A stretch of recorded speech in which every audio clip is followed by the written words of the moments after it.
sento nessuna differenza. Yes? Okay. I think we can start. Good morning, everyone, and welcome. It's a pleasure to welcome you all to this side event on fostering collaboration between international, regional, and local public development banks to advance sustainable food systems. My name is Cecilia D'Alessandro. I'm a policy officer at ECDPM, a think and do tank focused on fostering inclusive and sustainable development in Europe and Africa, and I focus heavily on sustainable food systems. It's a pleasure to be that PDBs remains often limited to a few ad hoc examples, reducing the potential impact of these investments. So this event is an opportunity to explore how these two platforms and the institutions that they convene can work together in a complementary way. Our discussion will focus on practical ways to enhance collaboration, whether that is through co-financing mechanisms, capacity building, or better alignment of international and national investment priorities. So we have a fantastic panel of experts to help us tackle these questions. But first, to help set the scene, I am delighted to invite Federica Diamanti, Associate Vice President for External Relations at IFAD, to share her keynote remarks. Federica, the floor is yours.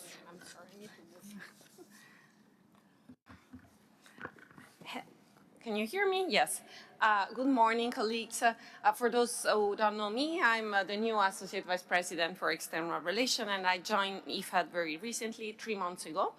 I'm happy to see some of the friends around the table, and it's a great honor and pleasure for me to be with you today. I won't start with the financing gap, so I think everyone discussed financing gap, but in this current environment, we need to start with a positive narrative. And I think agri-food system has proven to be effective. Still, a lot of challenges are there, but they have, since 1960, I think, the population has grown from 3.5 billion to 8 billion today. And with all the challenges we have, but we had positive story, and the world has been able to feed itself, not everywhere, and this where this hasn't happened, there is a high return for those who invest in agri-food system. And in this moment, particularly in this moment where ODA will be reduced even further, we really need to use the investment case more than anything else to bring together all partners. And in that respect, being now today and the financing common is a strong and a very powerful story that we can tell. Financing common started in 2020 when COVID was there. We can't just not recall that COVID was there a few years ago and had an extreme huge impact on all our economies. And the financing common started virtually there. There was a first in-person meeting in Rome hosted by IFAD and by CDP. And then the family of the PDBs has grown, but even the commitment.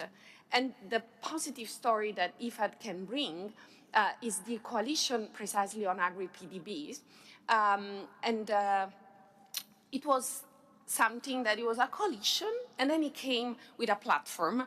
And this is like what Cecilia just mentioned, the agri-PDB.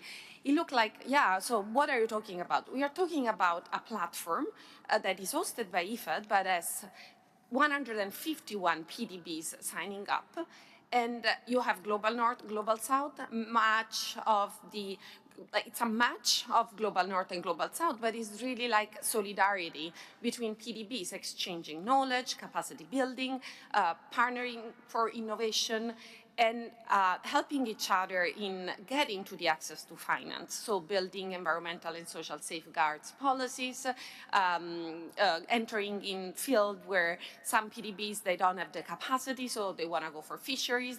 And this is the communities of the agri-PDB. And as I said, there are 151, and the platform will become even stronger. There is high commitment by IFAD, mobilizing additional 1 million for the platform. AFD has also pledged, and there are also donors like European Commission that has already contributed. So why is it so important? Because we have been hearing 80% of the PDB's asset is in G20 countries. So that means that only the 20%, that remaining part is outside the G20, and probably there are some PDBs where the access to finance is not something very easy. And if we don't support and if we don't have technical assistance, those PDBs will not be able to access at larger scale. But there are also like PDBs already strong enough to access to risk mitigation and to very complex financial instruments. So this is to say that the family of PDBs is so heterogeneous. I don't like to say it's fragmented. It's heterogeneous. It just means that we need to find ways to work with each of these segments.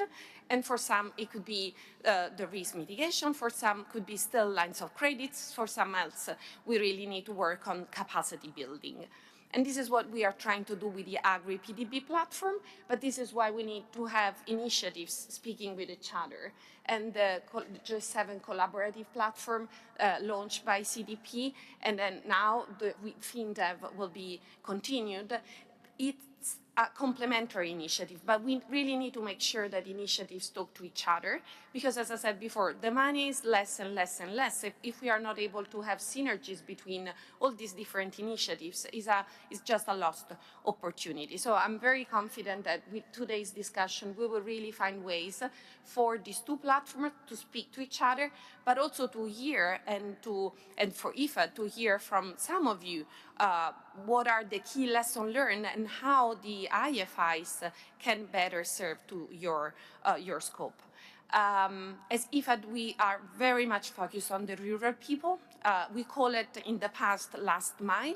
From this year, we changed it and we said, yeah, this is not the last mile, it's the first mile, because to change, you have to start precisely from that mile. But it's 1 mile. This mile needs to have a second mile and needs to have a road ahead. So smallholders and the rural people need to have the possibility to have a path ahead and walk fast. But we can't do it alone, and it's a journey that needs like all the various actors to really sit together and make this happen, connecting the smallholders to value chains, access to market, the access to input, but also the connection with big initiatives, with regional corridors. Let's think about the African Free Trade Continental Agreement. So we really need to start from the first mile and get the first mile to the last, or to the best. So with this, I think I can stop here, and I will be with you the whole morning, and I'm extremely happy to hear everything you have. Also, if you have past story with the collaboration with IFAD that you want to mention, I'm delighted to hear and to take back. Thank you.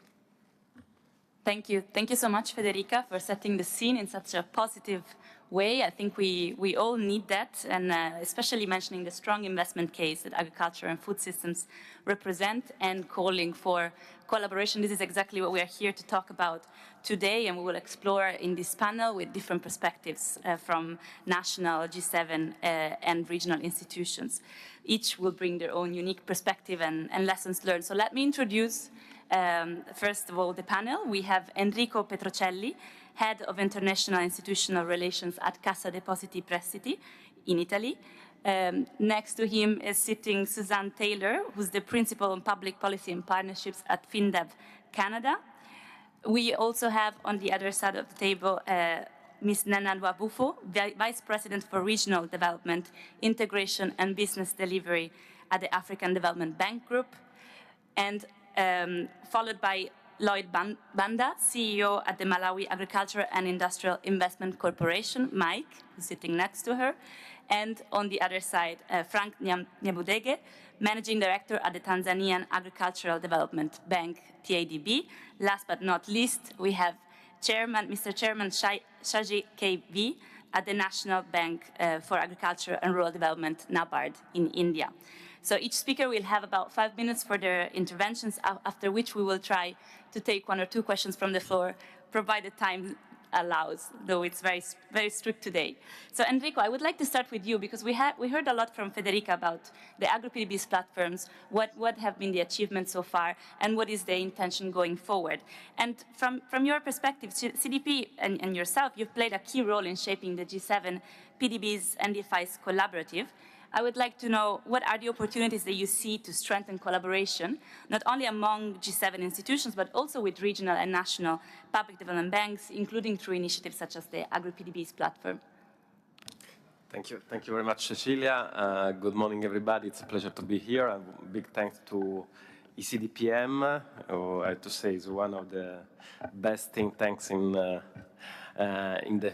financing common community. Is really a driving force for our out-of-the-box thinking, let's say, on agri-food and on many other issues. So thanks for your work, and many thanks to IFAD and to the Agri-PDB platform who were together with CDP organizing this important event. I very much agree with Federica about the need to shape up a more positive narrative.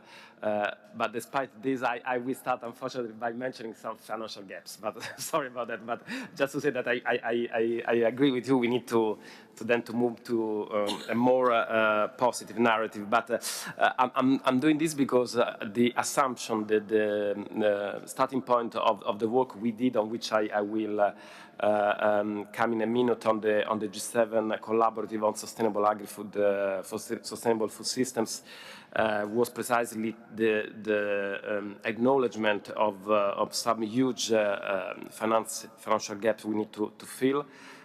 Food security is under growing pressure, climate change, population growth, resource scarcity. And we do think that there is some urgent action to be taken, and looking at very much at the nexus between climate and food, we realize that there is a quite surprising figure. Current investment in climate-related intervention for the agri-food sector remain representing just 4.3% of the global climate finance. So just to say that also, as I said, a key driver for sustainable growth in developing countries, in emerging economies, and there is need to put money and investments and the technical capabilities in the climate adaptation and food security objectives that can go really hand in hand. So the collaborative, in a nutshell, what is about is a platform, is about to move into the, let's say, more operational phase under the lead of FinDev Canada this year in the G7, under the G7 Canadian presidency. We will continue to support as CDP these efforts, together also with colleagues from British International Investments in the Troika that we set up. But the idea basically would be to have a common platform that should engage G7 PDBs and DFIs, but not only, and very much open to contribution and support and partnerships with the relevant players in the agri-food sector, with an incremental approach, focusing very much on the climate-food nexus in developing countries and emerging markets, incremental approach moving from the knowledge sharing, development of strategies, policy, regulatory frameworks to support sustainable food systems and transition towards sustainable food systems, but obviously moving incrementally and increasingly towards mobilization, joint mobilization of funds, possibly joint initiatives of co-financing, co-investments, crowding in very much private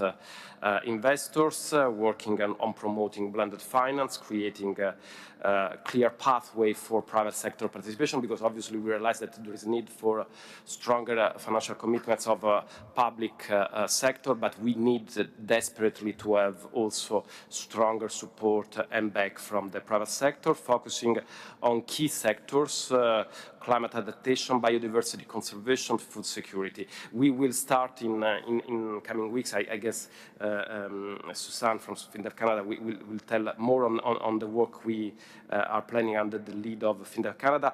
But maybe just one final word on what we want to also to do. It's not just a work we can do alone. It doesn't make any sense. As I said, it's a open platform for partnerships. So we do see, I would say, Agri-PDB platform as a natural partner, together with obviously broadly IFAD and all UN agencies working on agri-food. We do see very much complementarity because obviously we aim at mobilizing public and private resources and investments, first of all from G7 countries, but not only, scaling up investments in climate food projects, but we do see as I said, complementarity, for instance, with the Agri-PDP platform when it comes to the ability of the Agri-PDP platform to bring together national, regional development banks, local owners of the knowledge and the needs of local communities when it comes to local agricultural markets and food security needs. In emerging economies and developing countries. So we do see when it comes to some key actions, technical assistance, project preparation, capacity building, very much complementarity in the work that G7 Collaborative can do, mobilizing investments and Agri-PDP platform in bringing in expertise and ownership of the local actors. So we do think that it will be key priority for us to start this conversation, exchange knowledge, and exchange also a bit of the work plan for the next months in order to possibly move as soon as possible into some concrete operational partnerships between G7 Collaborative and the Agri-PDP platform. Obviously, we are very much open also to other opportunities for cooperation. We look, I would say, with great interest also to the work the G20 is doing with the launch of the Global Alliance Against Hunger and many other initiatives that are ongoing. So really glad to be here today and to have this opportunity to further explore avenues for cooperation. Thank you. Thank you. Thank you so much, Enrico. And you mentioned that Suzanne is working closely with you in terms of how does the operationalization of this work will look like in the near future. Suzanne, you are leading the work under Canada G7 presidency. So can you tell us a bit more about how do you see this initiative evolving, building on the work initiated under the Italian presidency, and what are the key priorities for 2025? Great. Thank you, Cecilia. And thanks to the organizers, IFAD, the Agri-PDM platform, and of course our friends at CDP for inviting FinDev Canada to be here this morning. So spring, let alone summer, seems so far away for Canada right now. So it's so really quite lovely to be here in warm, beautiful, sunny Cape Town on February 27th. So thank you for that. Good morning, everyone. Perhaps I could just provide you with a bit of an introduction to FinDev Canada. We are we're the newest entrant into the development finance space, and maybe just give you a little bit of a quick intro on who we are and what we do, in case you haven't heard of us. So we're Canada's bilateral development finance institution. So we support development through the private sector. We provide financing, investment, technical assistance, and blended finance solutions to the private sector in emerging markets and developing economies. As a DFI, we of course have a dual mandate. We have to achieve financial sustainability, and we need to seek development impact. This means that our transactions are assessed for current and potential impact on gender equality, climate and nature action, and market development. We work in Latin America, the Caribbean, Sub-Saharan Africa, and most recently Indo-Pacific. And we're really pleased to have achieved our most recent milestone as an organization. Last week, we opened up our first regional office in Singapore. We also work across 3 priority sectors: sustainable infrastructure, so digital connectivity, e-transport, water and sanitation, renewables. We work with the financial industry in market, and of course we work on agribusiness, forestry, and their value chains, which brings us to the topic of today. So this year, as my colleague Enrico had mentioned, Canada is the host of the G7 presidency, and this means that FinDev Canada is excited to be leading the G7 DFI track. We aim to strengthen the collaboration amongst our peers, demonstrating the value add and leadership vis-a-vis of DFIs, vis-a-vis development finance priorities emerging from Canada's presidency, and of course carrying forward the good work that was established in previous years, including Italy's G7 in 2024. This year, the main focus of the G7 DFI track is, of course, private capital mobilization, with several work streams underpinning that top-line priority: infrastructure and energy, critical minerals security and development, and, of course, sustainable food systems. So together with CDP and BII, FinDev Canada co-chairs the Collaborative on Sustainable Food Systems, established last year by CDP in the context of the G7 presidency. So how are we going to take this good work forward in very practical terms? So in this first year of operation, we're going to focus on three main areas. First, we will establish a shared impact approach on food security for DFIs and member PDBs of the track. This means establishing shared tools that DFIs can use in the identification and development of transactions to better document, measure how transactions are contributing to food security.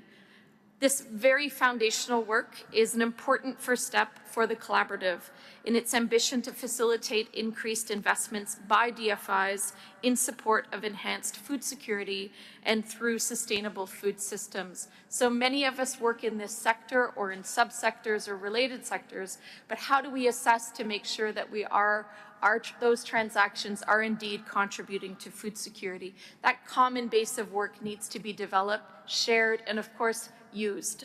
Secondly, we're going to advance the knowledge sharing between and among DFIs, increase the visibility of the collaborative, making available to the publicly available the work that we will be taking on and be producing with the intention of changing how we do the work that we do. So we need to better build those relationships at working group levels. This is critical to information exchange. This is critical to continuing to foster collaboration with one another.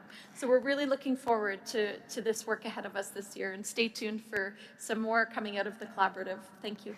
Thank you. Thank you so much, Suzanne. And on those notes, I think it's very good to hear how you look at collaboration, because I think the Agri-PDBs platform is actually an example as well of looking at how to start establishing a common language among banks and foster knowledge sharing. So I'm sure there's a lot that the two initiatives can learn from each other. Now, before I turn to our representatives from different national development banks, I'd like to go to you, Nana Namabufo, because the African Development Bank has been working closely with national public development banks. And I would like to ask if you have some examples to share in terms of how the work with the national institution can work. And also, how do you see that fitting into country platforms as a mechanism to align financing with national priorities? Are these perhaps an opportunity to help the operationalization of these initiatives? Excuse me. Thank you very much, Cecilia. The African Development Bank, fondly called the AFDB, we have long recognized the vital role of national PDBs in mobilizing finance for agricultural transformation and food and nutrition security, as well as their support across a broad spectrum of sectors.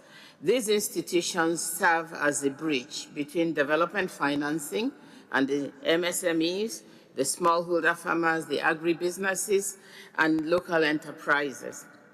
Now, on how the AFDB works with national PDBs to enhance access to finance for agriculture and food systems, I'll give three concrete examples.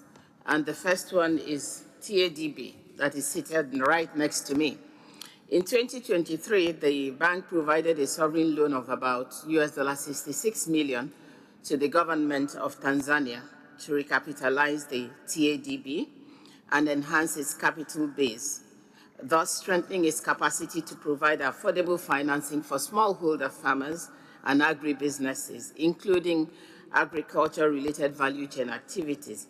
But it's important also to note that this actually was building on an earlier investment of $85 million in 2016, which was aimed at capitalizing TADB and enhancing its ability to support agricultural transformation in Tanzania.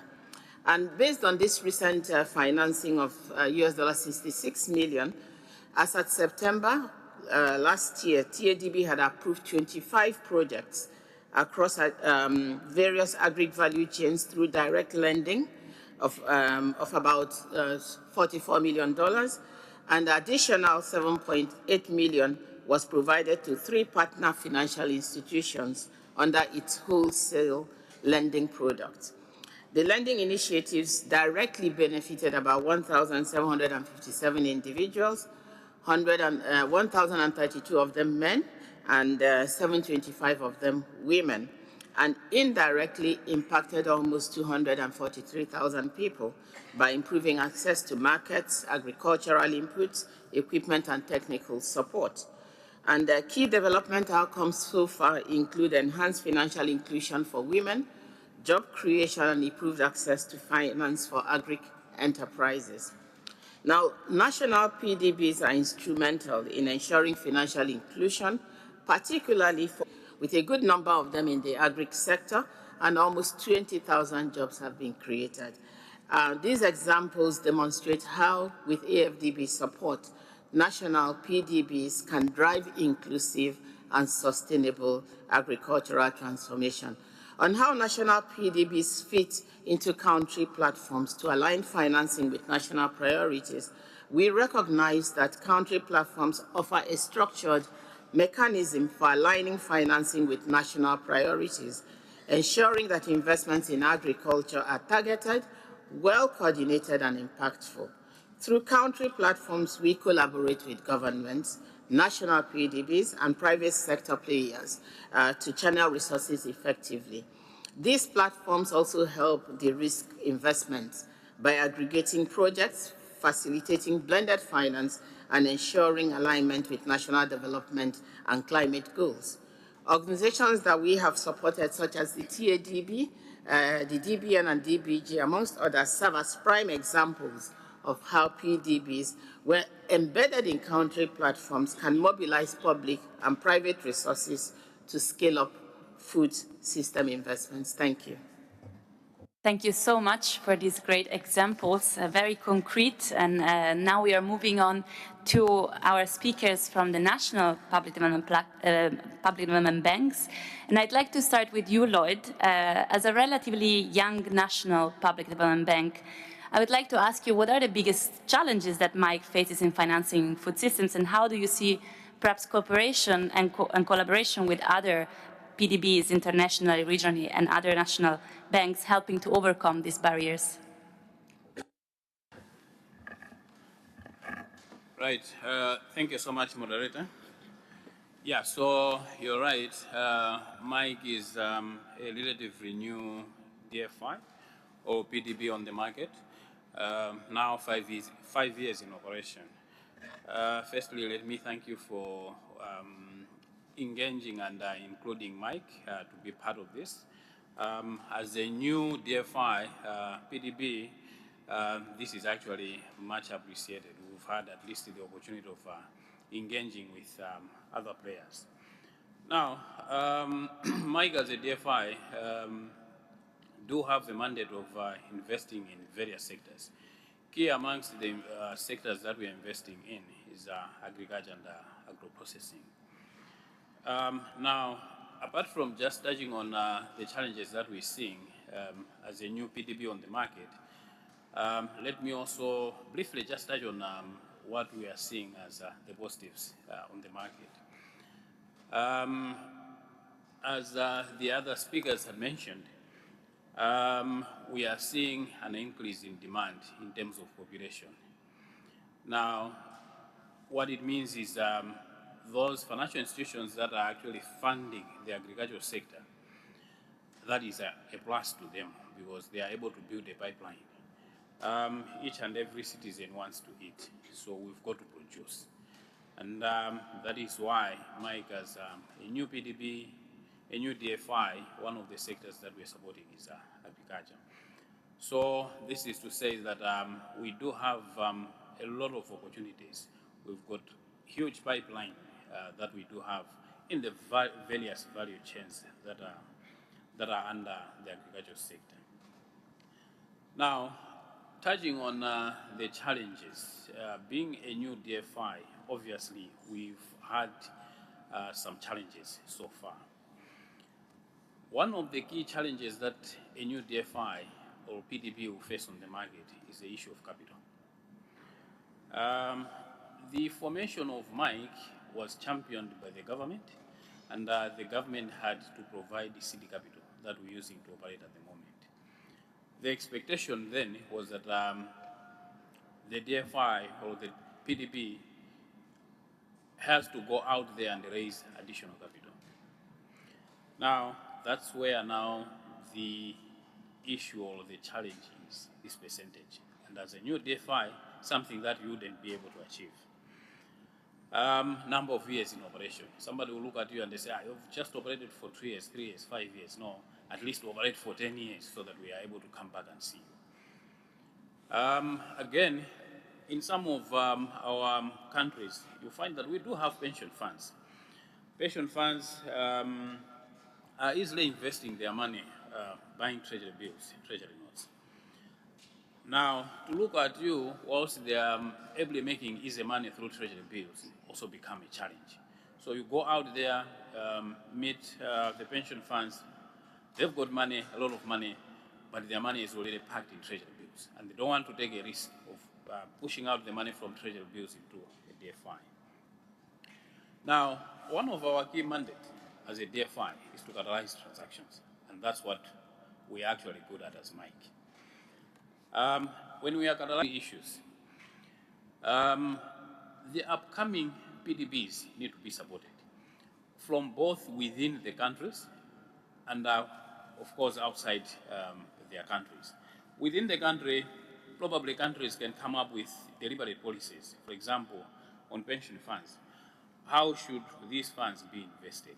Should there be a regulation to say a percentage of the funding that is, or the funds that are being managed by pension funds should go towards supporting or investing in DFIs or PDBs. Another issue is the relationship between the local DFIs or local PDBs and international PDBs. We also need to have deliberate policies of the international PDBs supporting the smaller guys, the upcoming PDBs. We see that the PDBs that are well established, they don't necessarily struggle raising capital, but it is the smaller ones that are just coming up that are struggling to raise capital. So probably deliberate policies could actually be put in place to make sure that those that are established, the PDBs that are well established should be able to support the upcoming PDBs. The other issue is, the last one is the issue of technical assistance, which is very key. If a PDB is just starting, one of the key elements would be, let's focus on building that institution in form of technical assistance. There are some other funding sources, for example, the likes of green type of funding, green climate fund, for example. But for you to be able to access funds through GCF, you've got to be accredited. For you to achieve that accreditation, you need some sort of support technically. So that's another component that is supposed to be given to the upcoming PDBs in form of support. Thank you so much. Thank you so much, Mr. Banda. I think it's really important to hear also the key reality check. What are the key challenges that PDBs face? And also I see our colleagues here taking notes on some of the points that you were making around what is needed in terms of an enabling environment, what are the policies that can be there. And just to mention, there's no time to go into it, that cooperation can also be in the South-South sense as part of the Agri-PDBs platform. For example, our colleagues here from NABARD are set to provide peer support to Mike in the coming future. So that's also another example of partnership where banks can support each other and upcoming emerging banks. So now I would like to move to you, Frank, because we heard earlier from Nena around the investments that the African Development Bank was able to make in TADB, and how you've been able to build strong co-financing partnerships also with other institutions, with G7 banks as well. What are the key to make this collaboration effectively, in your view? Thank you so much. Thank you so much, Cecilia, and for Nena for the presentation that she did. In fact, she has probably preempted me on what I'm going to speak, because she has given a witness, and probably that makes calls for other funders to see TADB as a partner they can partner with. But surely we've really done quite a lot in terms of collaboration with other funders, as she has pointed out. And for me, which I can be able to say, and Lloyd Banda, you've said about your bank being new. For us, this year, we are going to be 10 years since we started. But I will concentrate more on the performance of 4 years. And the reason why I'll concentrate this, I'm going to speak it right here. So for me, the reason why I can say, if we want our PDBs to have collaboration with either MDBs or any other funders, first and foremost, in the countries, we have to have what we call political will. And Nena will witness this, or will say about this, because TADB have been there for 10 years. But the last 4 years, which has been necessitated by the change of power, when the current president, Dr. Samia Suluhu Hassan, came into power, she started doing a lot of changes. One, she said she wanted to change the transformation of the economy through agriculture. So what she did, first and foremost, she even increased the budgeted support, which when she came into power, the budgeted support on the Ministry of Agriculture was around $100 million. As we speak now, the current financial year, the budget for agricultural sector was $470 million. So that was the first instance that she did. And then she said, okay, if I have increased the funds on the ministries, I have an agricultural development bank which is going to finance or to give capitals. If this bank is not well capitalized, it's going to be a challenge. So I'm going to capitalize TADB. One of the things that she did is that she discussed with AFDB. AFDB had given us an initial fund of $85 million. She mentioned, Nena mentioned that. So she said, no, instead of this sitting on the balance sheet as debt, why can't we agree with AFDB to, and then the government takes this, we capitalize TADB.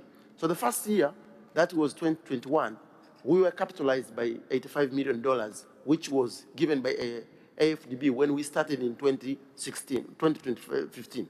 So that $85 million now came into our balance sheet as equity. And then that gave confidence to other funders. French development agents came in 2022 and gave us $80 million. So they saw that there is a political will that the government of the United Republic of Tanzania has been doing to TADB, as well as the agricultural sector, so that when we support this bank, which is implementing what the government wants, it's easier to be implementable because of the political will that is there. And then in 2023, as Nena said, she said, I need to recapitalize again TADB. But let's collaborate with the AFDB. AFDB, they gave us $66 million to capitalize. So you can see that within 4 years that she has been in power, the capital of TADB has increased from around $24 million to $173 million. And I'm happy and I really appreciate AFDB, because out of this $173 million, which is current capital, $151 million is coming from AFDB. So you can see that we've gotten a lot of support from AFDB. And recently, we got another fund, which is around $151 million from JICA, which is 22.7 billion Japanese yen. This came to us, we signed this year, in the first tranche we're going to be drawing this Q1. And the reason why this has been coming, it's because they see that, and probably if my friend Lloyd can take this when he goes back home, to start pushing, because he says he has been going out there to get funds, and then the funders are saying, no, no, no, you have a small balance sheet, you don't have much equity. They need to see how is the government supporting you guys. When they see that the government is supporting you, it's very easy even for them to come in. I'll give an example that IFAD supported us with $25 million in 2018. When they supported us with $25 million in 2018 to start a fund, which is we call it small order credit guarantee scheme, to ensure that we de-risk and we give guarantee to financial institutions in Tanzania to ensure that they go and lend to especially smallholders, most of whom are women and youth. So within the 4 years, we've gotten another $25 million, which came from French development agents as 20 million euro. And we've seen really this aspect increasing. So within the 4 years, even the guarantees scheme from SGS has increased from $58 million to $147 million. And this has benefited more than 569 smallholder farmers across the country. So you'll find out that we have a good story now, that when we even tell the funders that we need you to partner with us, it's very easy for them to partner with us because there is a good story that has started from the government, when the government have supported us, and we see partners like AFDB supporting us, and probably it's another, it's a call for other funders to see how they can be able to support PDBs, especially those PDBs which they are really held by their governments and they have getting a lot of support from the government. So maybe to start with, to end right here, I can say that we have really been having a lot of support from the funders. We got 8 million euro from AFDB. We got, as I said, $151 million from AFDB, which has come in as capital to our bank. And we got $25 million from IFAD. And recently we got $51 million from JICA. And still, because our economy, especially in Africa, we depend on agriculture, this money is not enough. We really depend on a lot. We're still looking for funds, because when you look into what you require up to 2030, we require almost $1.2 billion so that we can be able to do whatever we have as a mandate. So thank you so much. I've run out of time, but thank you. Thank you so much, Frank. And indeed, we are running out of time, but I want to have the chance. We heard, I think, very interesting insights in terms of how you can build incrementally and how different partnerships can complement each other. But I want to give a chance to our last speaker, Mr. Chairman Shajai KV from NABARD, to speak about how NABARD has pioneered this work in India, and particularly, what financial tools and strategies you've been able to put in place to the risk investments in food systems, and particularly, I understand, with a focus on agroecology. The floor is yours. Thank you for the opportunity. In fact, NABARD is a 43-year-old institution. It's one of the first public development bank set up in India. Thanks to the collaborations with IFAD and other multilateral agencies, in the initial stages itself, NABARD could make a mark.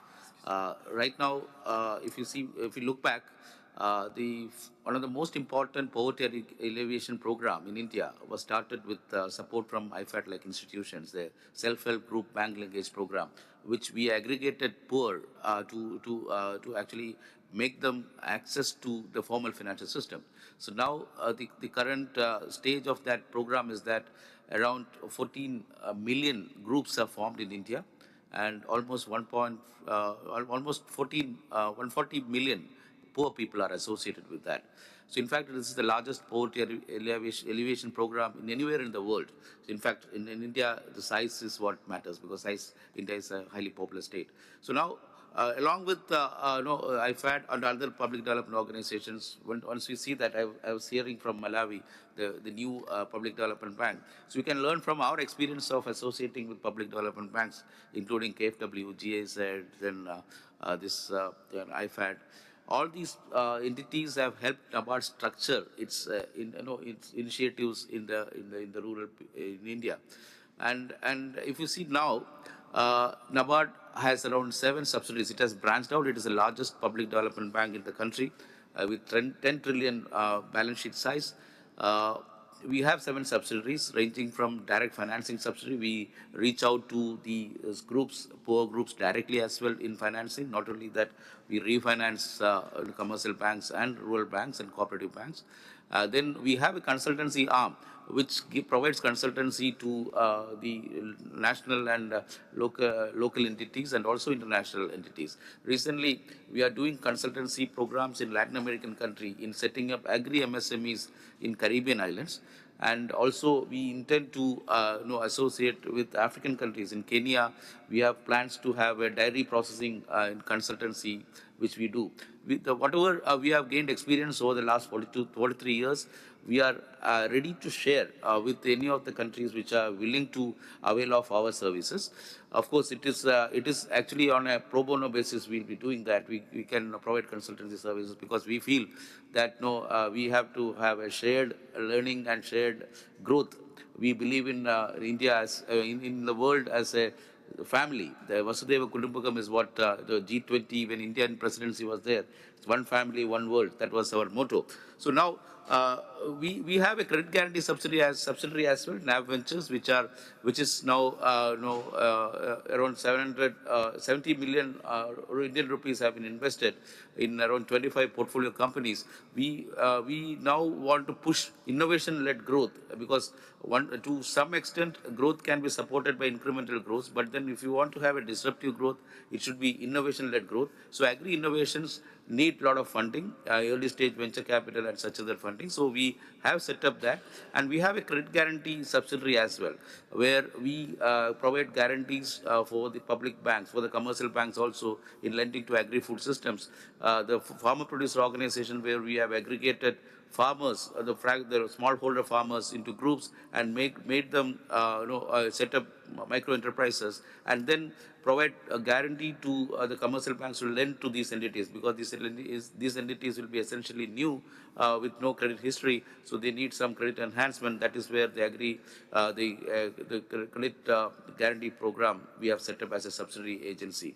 Now, we have got training colleges also, where we train people not only from India, or from abroad also. In fact, we were associated with Malawi in 2019, pre-COVID, where we were intending to set up a training institute there with the help of IFAD-like organizations. But then we can, after COVID, because of the COVID, nothing much could be done.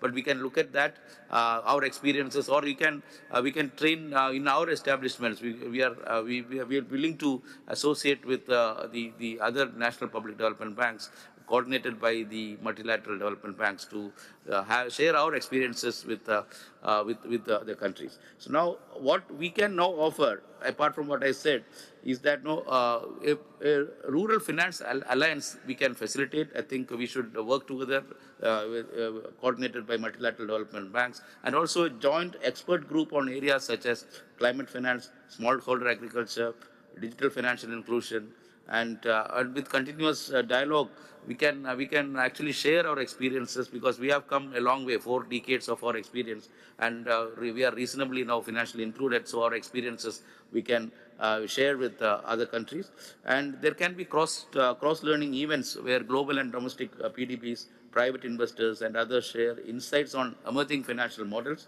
And we can also help co-develop knowledge repositories by creating online platform documenting case studies and such other things. In fact, we are now working on a digital data warehouse for the country, not for the development bank, but for the country, where advisories and such other things can be sourced. And we can also host annual summits, in collaboration, and then we can see the actual development of the field. Because in India, varied experiences are there. Any country can learn from any of these experiences, and we'll be happy to associate with that. And last but not the least is the tools and metrics for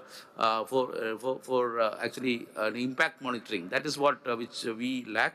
And one more thing which I can tell you that from going by from experience, now that we have grown big, now on the liability side restructuring, we need a lot of constitutionalities or a lot of structuring need to be there. Some technologies or